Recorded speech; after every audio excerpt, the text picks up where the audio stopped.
Okay, so in the last video, that is in the last session, we had discussed with few of the concepts of, that is the introduction concepts of a Unix subject, that is Unix programming subject. So in that, the few of the concepts was discussed on the introduction part of Unix, like what actually an operating before entering into an Unix, what is an operating system is, what are the common features of an operating system in context with one example I had discussed, followed by even we had discussed with the features of a Unix also.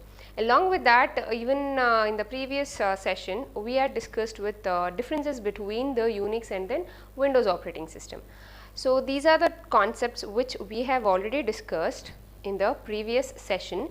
So the next topic in this subject is, that is history of a Unix. So let us know about from where actually this Unix operating system came into existence. So this Unix operating system, as I have already framed, like Unix operating system is also it's almost like a Windows operating system. Both are one are the same, but the thing is here we do have few features which is going to vary between the Unix operating system as well as with that of a Windows operating system. When compared to a Windows operating system, as I have already mentioned in the previous session, that is Unix operating system is very secure when compared to a Windows operating system, right. So here this Unix operating system, how it came into existence. Here now, initially when this Unix operating system came into existence, the researchers from the General Electric Bell laboratory, that is Massachusetts Institute of Technology. So from this, actually the researchers in the late 1960s, they actually developed a project in a joint venture for developing a system, that is which comprises of multi-user multitasking OS for that is for a framework computer, that is for a framework computers here. So initially they were developed a system in the late 1960s in the researchers lab, that is in the General Electric Bell in the Massachusetts Institute of Technology. A few researchers in a joint venture, they actually build a project for this Unix operating system, which supported both Unix multi-user and a multitasking OS. Okay, so for a mainframe computers, so actually this was developed for a mainframe computers. So this mainframe computers was named as what? Multics, that is Multiplex Information and Computing System. So this Multics actually is been abbreviated as Multiplex Information and Computing System. So this was the system which was actually built as a project in a joint venture for actually building an ambitious multi-user multitasking operating system for a mainframe computers, which is known as what? Multics. Later on, this Multics actually failed for few of the things for getting into an existence for in that particular era. So later on, Ken Thompson, again who was a researcher in the same laboratory, he actually rewrote the same operating system once again, and he actually built an operating system, that is which has been known as what? Unix, that is Uniplexed, which has been abbreviated as Uniplexed Information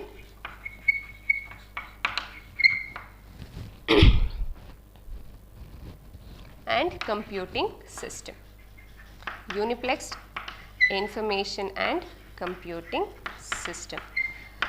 So this Ken Thompson, who was a researcher in the Bell laboratory, so he rewrote the same operating system in a simple version of a Multics by using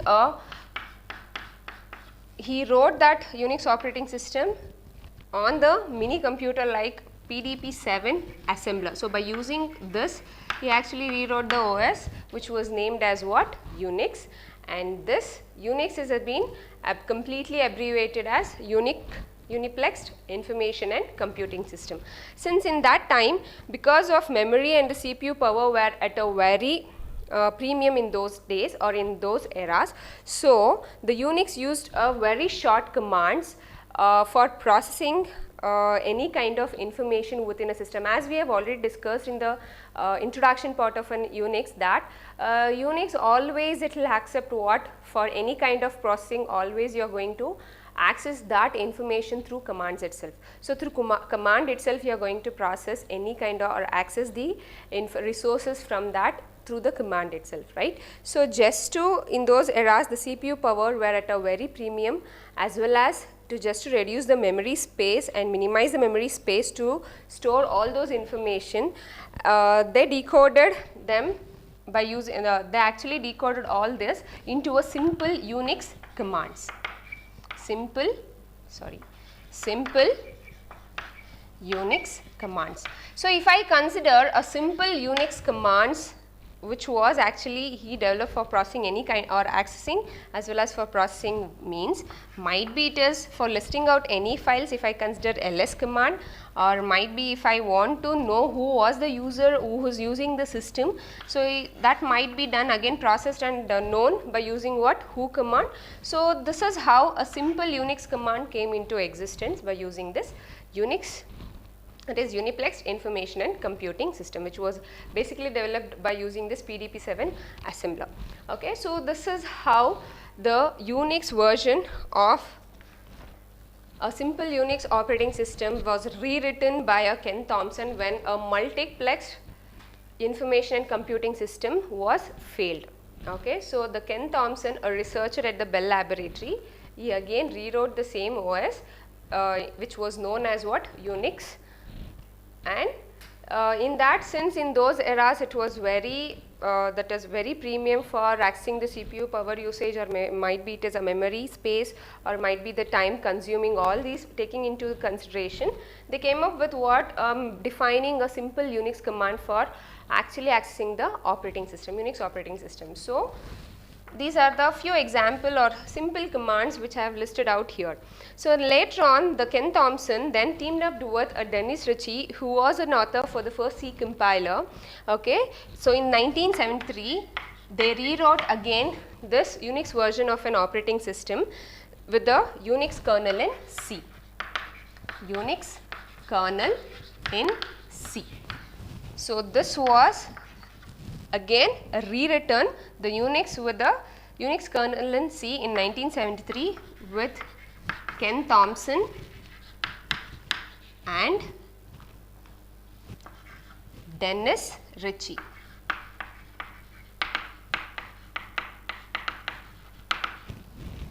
So, with these two combination of authors, they actually came up with a new version of an Unix operating system, that is Unix kernel in C. So, this was a big step which was actually forwarded in terms of the system portability. So, as I have already mentioned in the Unix operating system, that is one of the features, Unix operating system is very portable, which means that on any kind of a, that is on any machine, on any of the hardware platform, this machine is on any of the machine, this operating system can be installed, right. So, that feature was actually done after the version defined with the Unix, that is Unix kernel in C in 1973. So, next they released with the 5th edition of the Unix version in the university in 1974, the 5th version of the Unix edition of the Unix to universities. So, likewise later on again in the 8th edition was this was with the 5th edition of which was actually built or released for especially for universities. Okay. So, next they came up with the 8th edition, which was actually split up into two kinds. One is with the Unix development was actually split up into two main branches. One is System V and the other one is Berkeley Software Distribution. System V, Berkeley Distribution Software, BDS. Okay. Sorry, it's BSD, Berkeley Software Distribution. So, these two was splitted up in the 8th edition of Unix operating system. So this is how the Unix came into existence, or the brief history how the Unix operating system came into existence later from 1960s to till now. So we do have again now in the modern, that is nowadays, we are actually using the Linux operating system. Again, it's a part of a Unix operating system, it's not completely different. So it's a part of a Unix operating system, whereas Unix will define you complete package, whereas Linux, which is a part of it. So we are using a Linux as well as the Unix operating system. So nowadays we do have both. So this is how the Unix operating system came into existence, with few of the authors which was developed in the MIT, that is Massachusetts Institute of Technology in late 1960s. Initially they developed as Multics. Later on Ken Thompson defined the same and rewrote the same OS with Unix by using a C routines. Okay. Next, later he actually developed with the simple command for execution, simple command for actually processing and accessing the resources within a system. Then he teamed up with Dennis Ritchie and rewrote the same OS, Unix OS, with a Unix kernel in C, and likewise followed by in the 5th edition was again released for universities in 1974. Later on the 8th edition, that is which was actually split up into 2 versions, System V and Berkeley Software Distribution. So this is how the Unix history of a Unix is all about, how it came into existence. So the next topic in this is Unix architecture.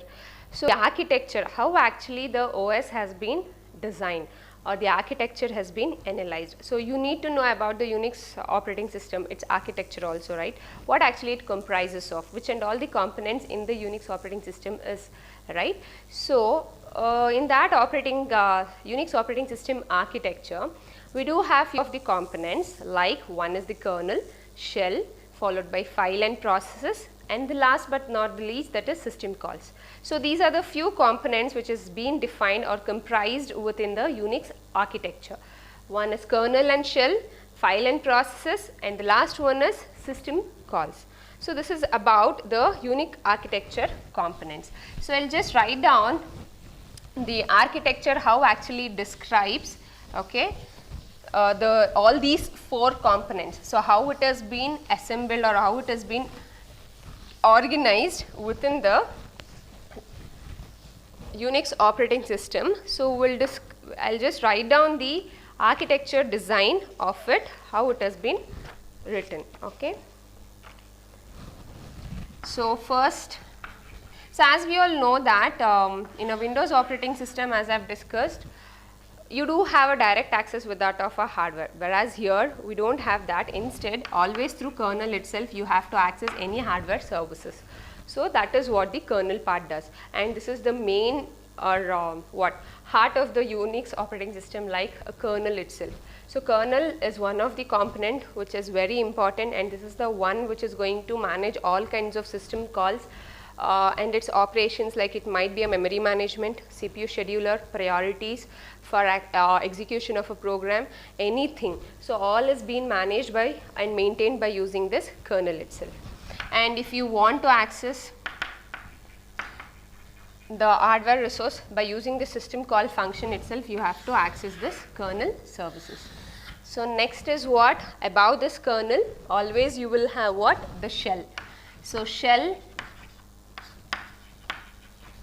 is one more component which acts as an interface between what, the hardware and the user application. So kernel user application which the user want to access. So it might be any kind of a program, and if you want to access that with the hardware resources, or if you want to access directly with the hardware means or its services, then through this shell components itself you have to access. So this is the one which is going to interpret any kind of the information what you have given within a system. Okay, so this is what about a shell. It acts like an agent between the kernel and the user. So next is what, in this shell itself we do have few of the commands as I have already specified. So this is a cp command which is basically used for copying it. Next we do have a grep command grep is used for matching the patterns within a given sentence or a given file. Next, this is a tar command. Tar command is basically used for what? Accessing the zip files.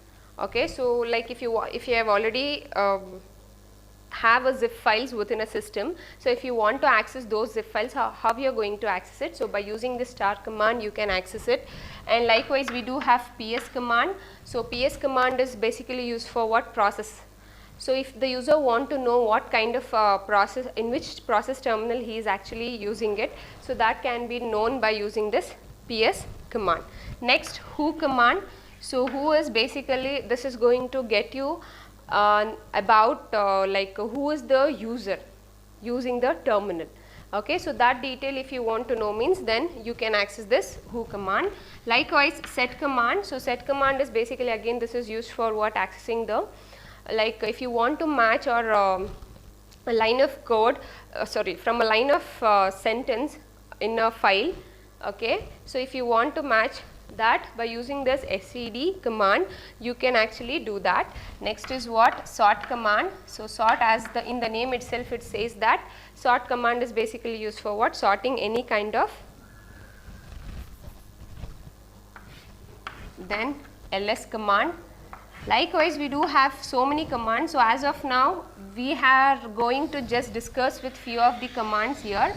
Just for the representation purpose, we are going to understand these commands. We do have lots of commands in the Unix for accessing any kind of resource within the Unix operating system, might be for performing any action or accessing the resources. So all these, for doing all these kind of an operation, you are going to use the commands itself.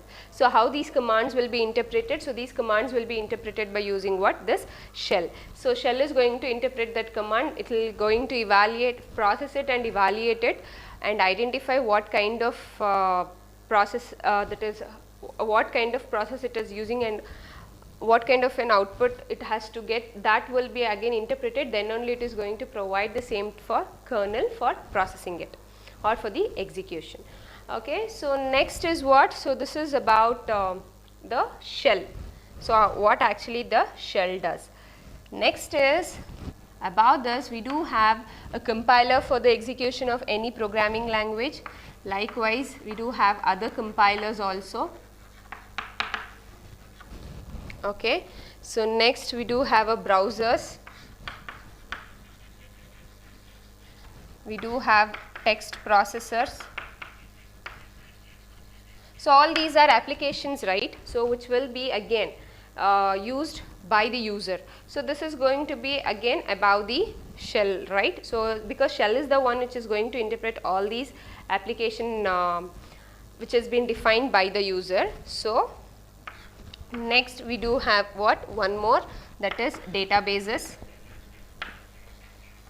Database application if you want to access. Likewise we do have a spreadsheets. So if you want to access any spreadsheets, even it might be text processor, even a word processor also you can access. Likewise if you want to access any Windows application, so even that can also be accessed. Likewise any other softwares,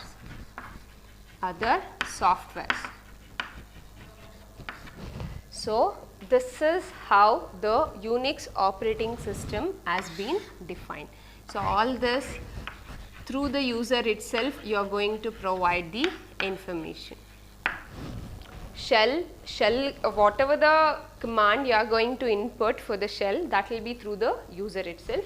So all these what I have written outside the shell is all are a user application programs. So this user application program will be interpreted by the shell.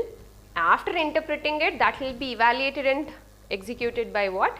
Kernel, by getting the access services from the hardware. So how it is going to get the access of those services is by calling a system calls, by using this functions which has been defined within the system calls of a Unix operating system. So by using this it is going to access all the hardware services or the resources. So this is about your Unix architecture. So how which and all the components comprised within the Unix operating system. one is the hardware, as of course we all know hardware and software idde irutte. So in between these hardware and a software component, by using these two components, one is the kernel and the shell, you are going to access what? Any kind of a program. It might be for the addition purpose, or it might be for performing any action, or it might be for storing the content within a system or within that, or it might be for processing the information, and finally execution. So all these will be done within this by using this kernel. And kernel, how it is going to access? By calling a system call and getting the information from the hardware component. So let me just give you a brief definition, or it's not definition, a brief introduction about what actually kernel is, what is a shell is, what is a system calls are. And as I have mentioned in the user application, we do have a different files and processes, right? Any kind of a process, that is a software which you can execute. So what actually all these are, right? So all these components, let me give you each and every component what it is. So kernel, so if I consider this kernel, what actually this kernel consists of? So as I have said, kernel is the one which is defined as a heart of a Unix operating system. So it always consists of a collection of a C routines. Okay, so it consists of collection of C routine. So as soon as the system has been booted up, so it is going to load the memory. When the system has been, all the memory will get loaded into it. Okay, and finally it is going to communicate that with the hardware. So once you, since it is the heart of the Unix operating system, once you switch on your system for booting, that is once you boot up your system that is on your system, so what it does is it is going to load the memory and finally communicate that with that of a hardware for any kind of a accessing or performing or processing the contents. It might be any user application or any user program also.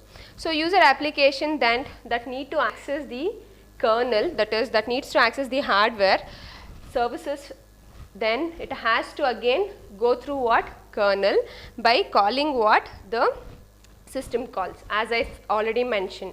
So by calling this system call, since within the system call we do have some of the functions defined, so by using these functionalities it is going to execute whatever the user has been provided, in which it has to access the hardware services means. So on behalf of the user, at that time it is going to call this system call by using a functionalities defined within it. So then you can access what? The hardware services on user behalf by accessing through that of a kernel.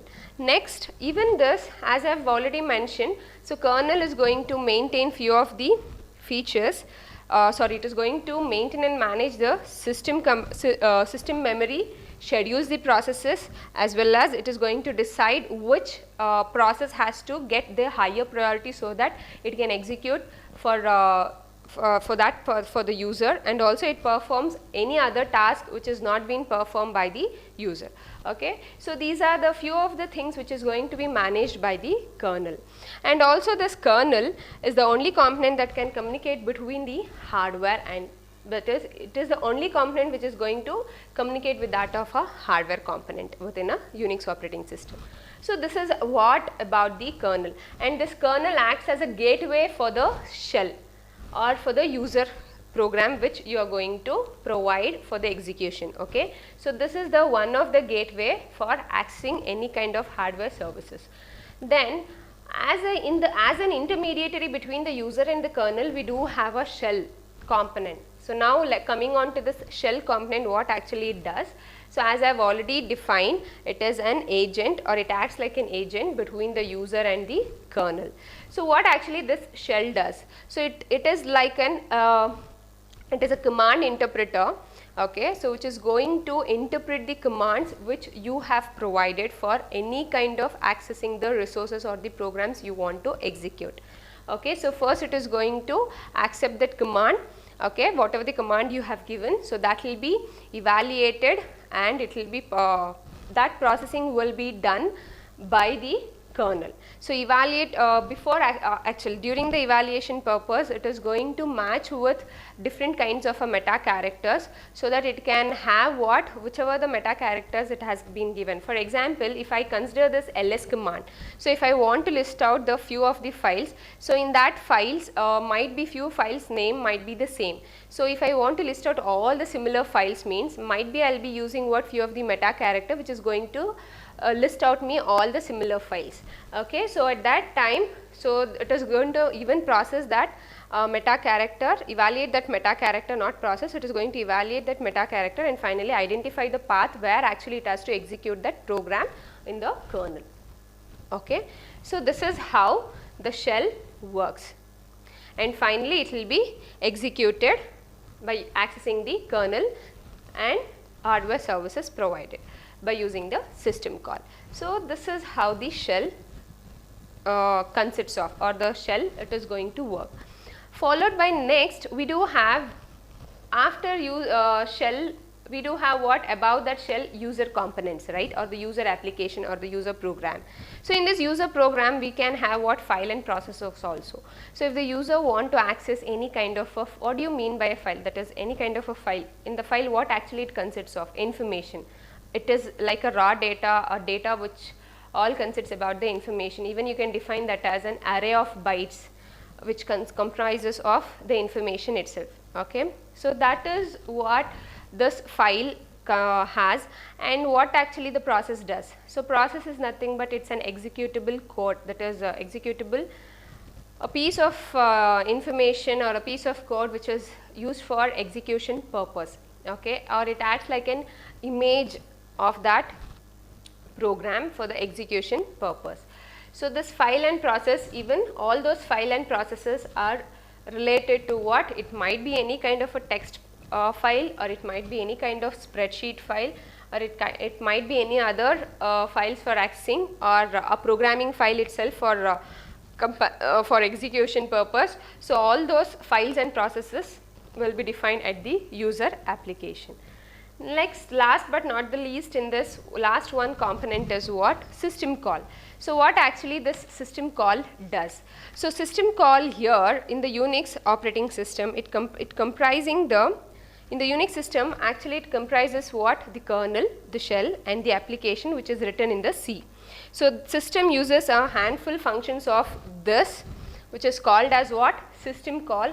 All these functionalities are the components of a Unix operating system, that is shell, kernel and the hardware, which is all, sorry, not hardware, shell and kernel, which is written in the C routines, okay, by using those C routines. So for accessing all these, we are going to use a system call which has been defined with that of a functions. So for communication between the kernel, you are going to what? Use this system call, that of the kernel and the hardware, for accessing the hardware components. So this is how the Unix architecture is being designed, and also it comprises of what? These components. One is the kernel, shell, user application actually defines with that of file and process, followed by what? Next is system calls. So these are the components it comprises of, which is being comprised with Unix architecture. Unix architecture. Okay. So this is how it has been designed. So the next thing, I hope you people have understood this. So that what actually the Unix operating system architecture has been comprised of. So kernel, shell, system calls and file and processes. So kernel, as I have said, it is the heart of a Unix operating system, and it manages, so once you have boot up the system, so it is going to load with the memory and communicates with that of a hardware. So for the communication with that of a hardware, it is going to use what? System calls, which has been defined with that of C routines. Okay. Next, shell, what it does, so and also kernel, what it does is it is going to manage all the system functionalities, and also it is going to manage the memory and also it is going to decide the priority to which program it has to provide for execution purpose. So, all these is being managed by the kernel, and also next it is a gateway for accessing any kind of a hardware resources. Next, shell component, it is an agent between the kernel and the user, and it is a command interpreter which is basically used for interpreting the command. So, it is going to first accept the input, that is command, then that will be evaluated and processed and identified. A path will be identified for the execution of within the kernel. Okay, so that is what the shell does, and here within this shell you can represent, that is the shell has been represented with different variants for the execution of any kind of a commands. So, in that variants we do have 4 kinds of representation of shell. One is the C shell, then Bourne shell,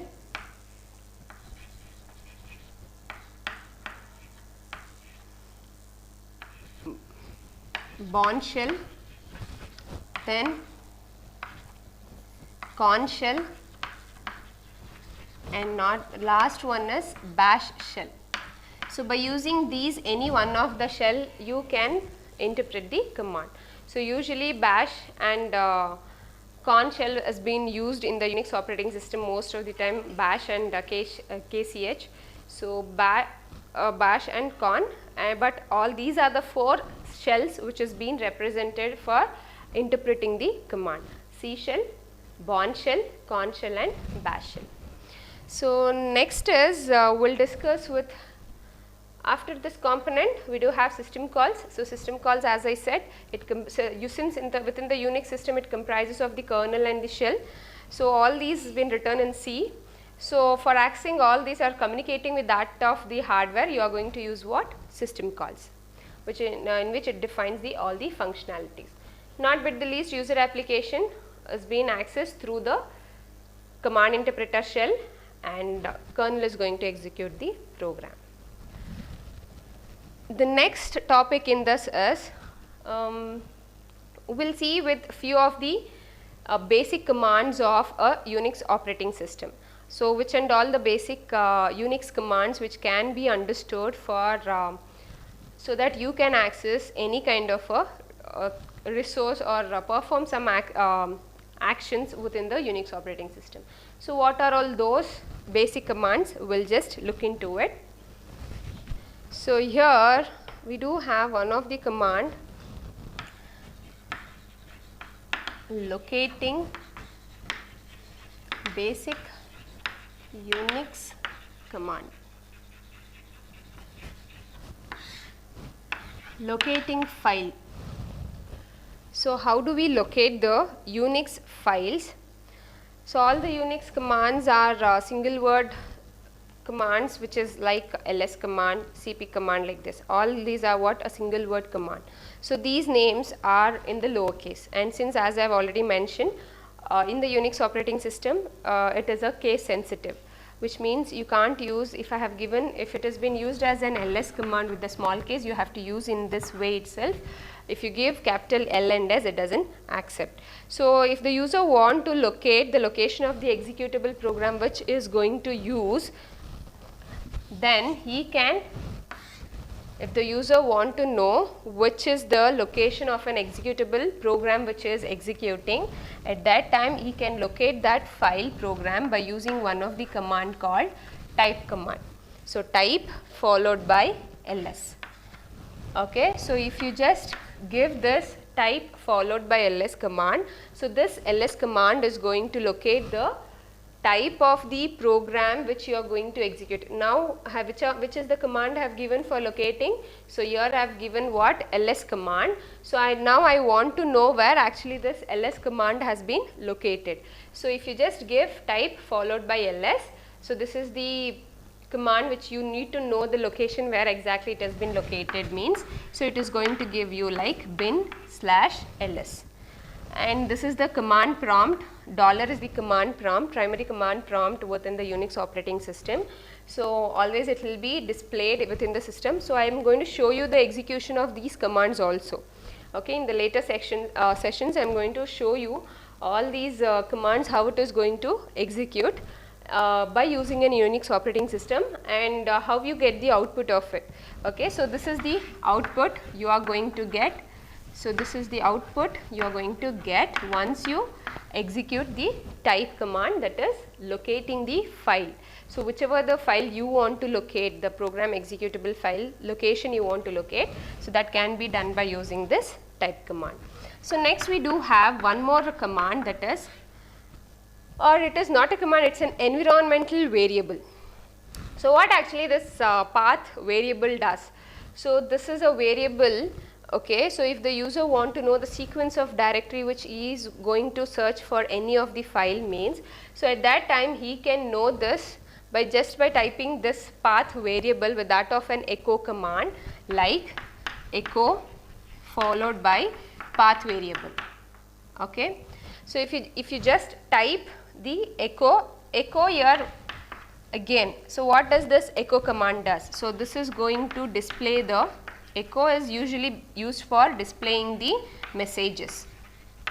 So as we know in the C programming, like for displaying the messages or printing the message, we are going to use printf statement, right, or printf functionality. Here in the Unix operating system, you can use for printing the same message as in C with that of a Unix operating system, you can use what? Echo command. So this is the one of the command, echo command, which is used for what? Displaying the messages. So here if you want to display the sequence of directory which you are searching for, the user is searching for, so that sequence of directory can be written by using this environmental variable, that is path variable. Okay, so this is one more variable which is used for locating, for displaying the sequence of directories that the shell searches to look for any kind of a command within a system. So by using the echo, you can execute, you can know the sequence of directory. So next command after this type and path environmental variable, we do have the next one of the basic command, that is ls command itself. What does this ls command does? So this is the syntax for using this. So if you just give, let me assume that I am under the directory. So if I have a root directory, under this directory I have a bin directory, subdirectory. Under this root I do have a bin subdirectory. Here I do have different files like program 1, program 2, okay. It might be with any extension, might be with the doc file, or it might be with any .c files also, okay. So let me assume I do have these two files within the bin directory. Now if I want to list out those two files which is located under the bin directory means, always first it should be have what? The directory should be located under this bin directory. So then only you can, if you just give under this directory, if you just give the command ls, these two files is going to be displayed. Under any directory you are in the system, it might be under root directory or you are under your subdirectory also means. So if you just execute the ls command, the ls command basic feature is what? It is going to list you the list of files or display the list of files. So that is what this ls command does. Okay. So next after this ls command, we do have a date command. One more basic command in the Unix is what? Date command. So by using this date command, $date. So if you just specify like this and execute a date command means, so it is going to display you the day and the date of today's, month of today, and at what time actually you have executed that date command. So this is what you are going to get. So first always it will display you what? The day, which is the day of day. Next the month, that is now if it is August means, so August, and the day number. Okay, so now today is, if I consider it is an 18th means, so Tuesday, August 18th, and the time it might be now it is 1 o'clock. Again here it is a 24 format system in the time. So here we are it is showing you 13.15 like this. So it is going to show you the hour, minute, followed by seconds also. Okay, with that of the Indian Standard Time, that is IST, and here 2020, like this. So this is how you are going to get you the output or the information when you execute what? The date command.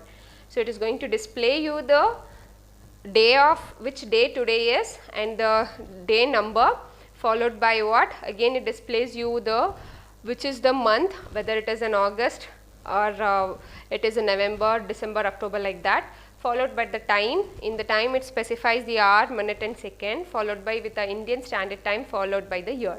Okay, so this is what the output you are going to get when you execute the date command. We do have one more basic command along with that, that is cal command. So what does this cal command does? So if I just provide a cal within the Unix operating system like this means, so cal command what it does is it is going to always display you with the complete year. So this is one more basic command of what? A Unix operating system, that is cal command. Along with this, as I have already specified, one more is who command. So what does this who command does? So who here always it specifies the account of all the current users of the system. So if the user want to know the current users of the system, the accounts of the current user of the system, if the user want to know who is executing means who and all is actually using the terminal of that system means, so that can be known by using this who command. So here always it displays the output in this format: root console followed by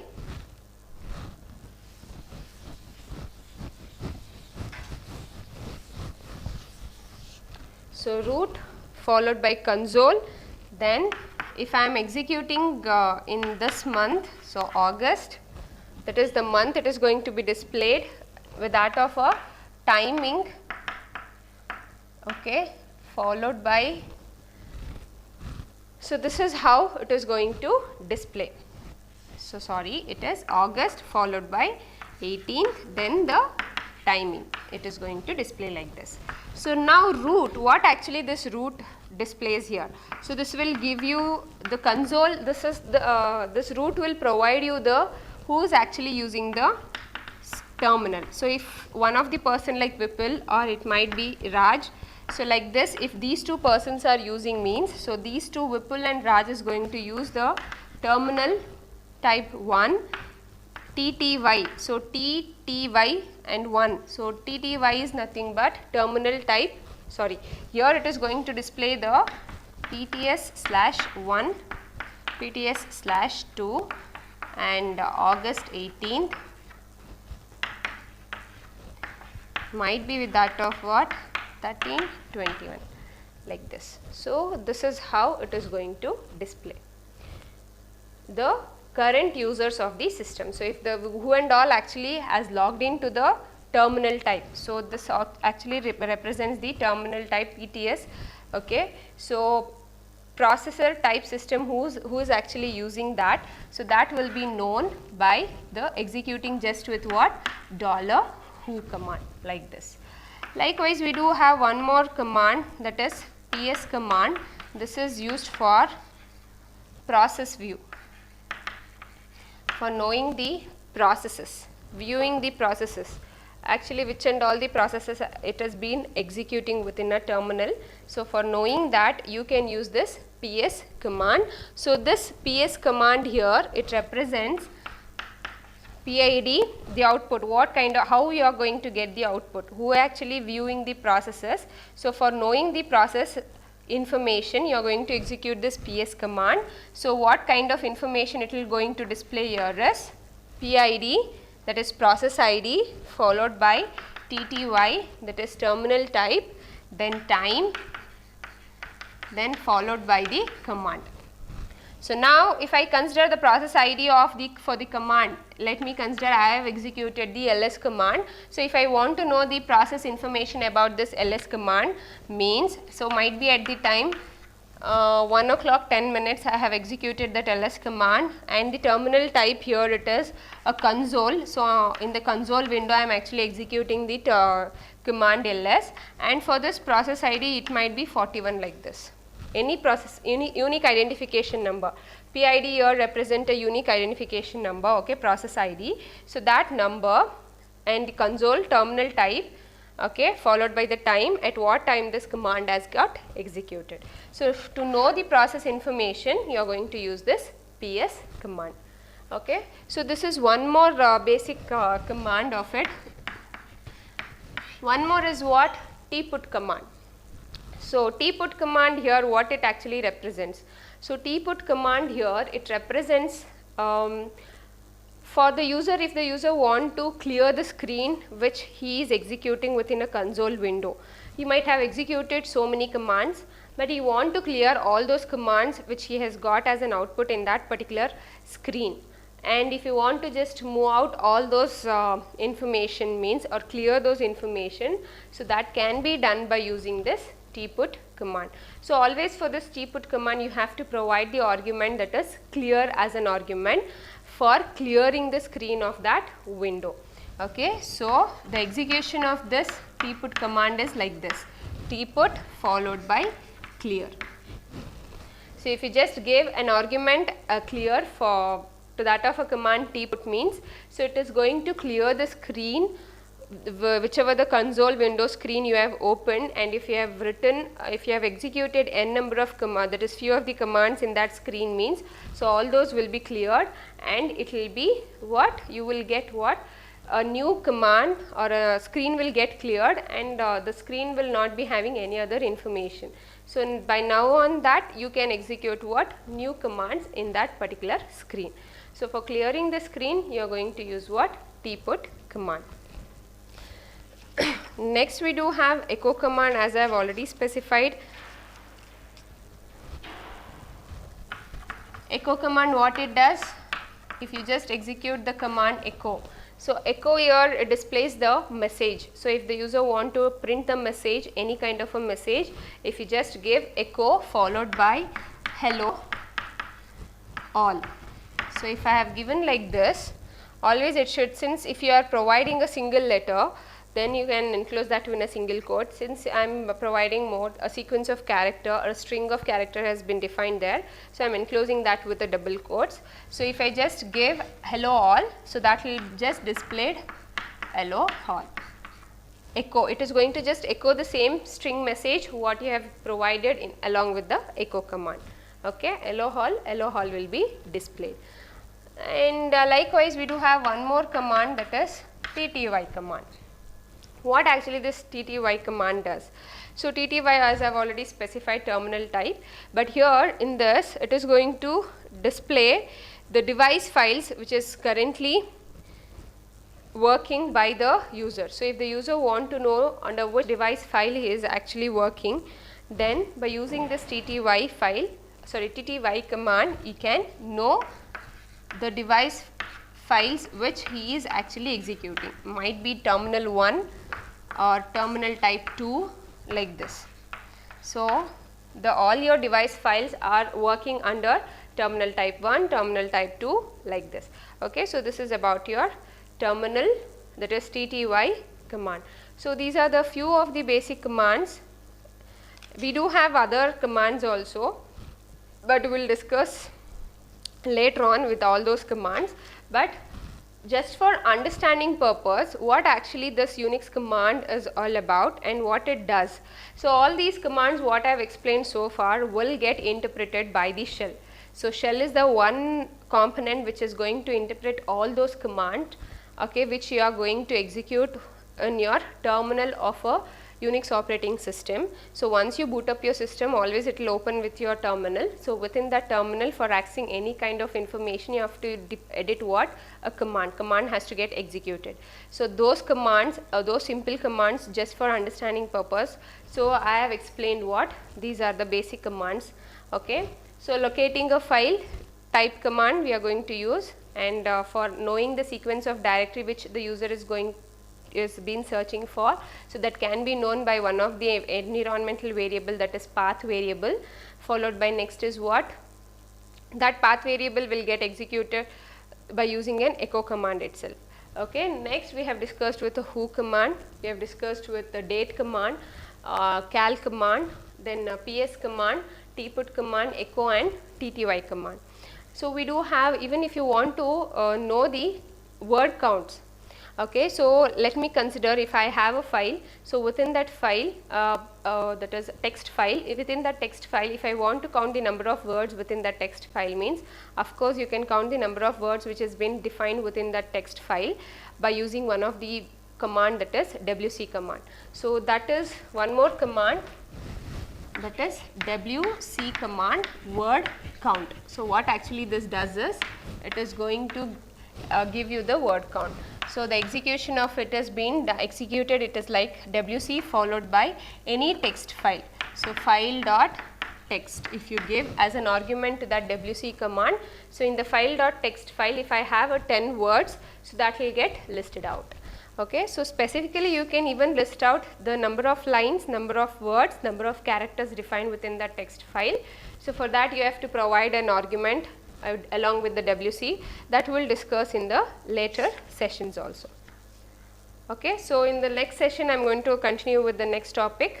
Okay, so thank you all.